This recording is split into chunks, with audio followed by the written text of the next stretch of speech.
सहकारी क्षेत्राच्या विकासासाठी अखिल भारतीय सहकार सप्ताहाच्या समारोप समारंभात विधायक संकल्प घेण्यात आला असून शेतकऱ्यांच्या हितासाठी काम करू असे विधान आमदार लक्ष्मण सवदी यांनी केले। बुधवारी बेळगाव शहरात माध्यमांशी बोलताना ते म्हणाले की राज्याचे सहकार मंत्री के.एन. राजण्णा यांच्या अध्यक्षतेखाली 7 दिवसांचा सहकार सप्ताह आयोजित करण्यात आला होता। शेतकऱ्यांना फायदेशीर ठरणाऱ्या योजनांची अंमलबजावणी करण्याचा यावेळी निर्णय घेण्यात आला। ಅಖಿಲ ಭಾರತ ಸಹಕಾರಿ ಸಪ್ತಾಹ 71ನೇ ವರ್ಷದ ಸಮಾರೋಪ ಸಭೆಯನ್ನು ಗೌರವಾನ್ವಿತ ರಾಜ್ಯದ ಸಹಕಾರಿ ಸಚಿವರ ಒಂದು ನೇತೃತ್ವದಲ್ಲಿ 7 ದಿನಗಳ ಕಾಲ ಬಹಳ ಉತ್ತಮ ರೀತಿಯಿಂದ ಸಹಕಾರಿ ಸಪ್ತಾಹವನ್ನು ಆಚರಣೆ ಮಾಡಿದ್ದು ಕೊನೆಯದಾಗಿ ಇವತ್ತು ಸಮಾರೋಪ ಬೆಳಗಾವಿಯಲ್ಲಿ ಆಗಿರತಕ್ಕಂಥದ್ದು।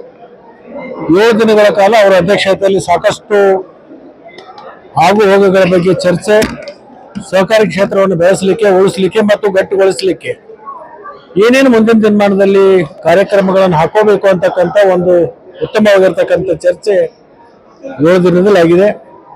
ಅದನ್ನೆಲ್ಲವನ್ನು ಗಮನದಲ್ಲಿಟ್ಟುಕೊಂಡು ಸಹಕಾರಿ ಸಚಿವರು ಮುಂದಿನ ದಿನಮಾನದಲ್ಲಿ ಒಂದು ದಿಟ್ಟ ನಿರ್ಧಾರವನ್ನು ತಗೊಂಡು ಈ ಕ್ಷೇತ್ರವನ್ನು ಗಟ್ಟಿಗೊಳಿಸ್ತಕ್ಕಂಥ ಕೆಲಸವನ್ನ ಮಾಡ್ತಾರೆ ಅಂತಕ್ಕಂಥ ಇಡೀ ರಾಜ್ಯದ ಜನರ ಭರವಸೆ ಅವ್ರ ಮೇಲಿದೆ।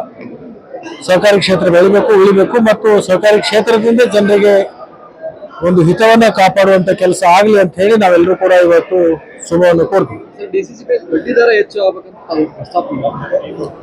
ಬಡ್ಡಿ ದರ ಹೆಚ್ಚಾಗಬೇಕು ಅಂತಲ್ಲ, ಬೇರೆದವರು ಈ ಸೌಹಾರ್ದದವರು ಬಡ್ಡಿ ದರ ಹೆಚ್ಚು ಮಾಡೋದ್ರಿಂದ ಡಿಸಿಸಿ ಬ್ಯಾಂಕ್ಗಳಿಗೆ ಬರ್ತಕ್ಕಂಥ ಬಡ್ಡಿ ದರದಿಂದ ಏನು ಕಡಿಮೆ ಇರೋದ್ರಿಂದ ಡಿಪಾಸಿಟ್ ಸಂಗ್ರಹ ಕಡಿಮೆ ಆಗೋದ್ರಿಂದ ರೈತರಿಗೆ ಸಾಲ ಕೊಡ್ಲಿಕ್ಕೆ ಅದು ತೊಂದರೆ ಆಗುತ್ತೆ। ಅದರಿಂದ ಹೆಚ್ಚಿನ ಹಣವನ್ನ ಡಿಸಿಸಿ ಬ್ಯಾಂಕ್ನಲ್ಲಿ ಸಾರ್ವಜನಿಕರು ಇಟ್ಟರೆ ಅದು ಪುನಃ ಮತ್ತೆ ರೈತರಿಗೆ 0% ಬಡ್ಡಿ ದರದಲ್ಲಿ ಸಾಲವನ್ನು ಕೊಡ್ಲಿಕ್ಕೆ ಅನುಕೂಲ ಆಗುತ್ತೆ।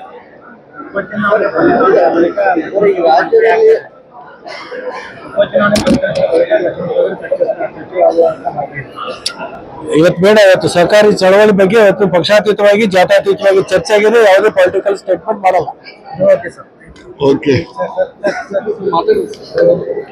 ಈಗಾಗಲೇ सहकारी क्षेत्र अधिक मजबूत करण्यासाठी उपाययोजना केल्या जातील। बीडीसीसी बँकेत ठेवी वाढवण्यासाठी तसेच शेतकऱ्यांना 0 व्याज दरावर कर्ज देण्यासाठी ठेवीदारांना आकर्षित केले जाईल असेही त्यांनी सांगितले। विनोद कोलकार, KMM मराठी, बेळगाव।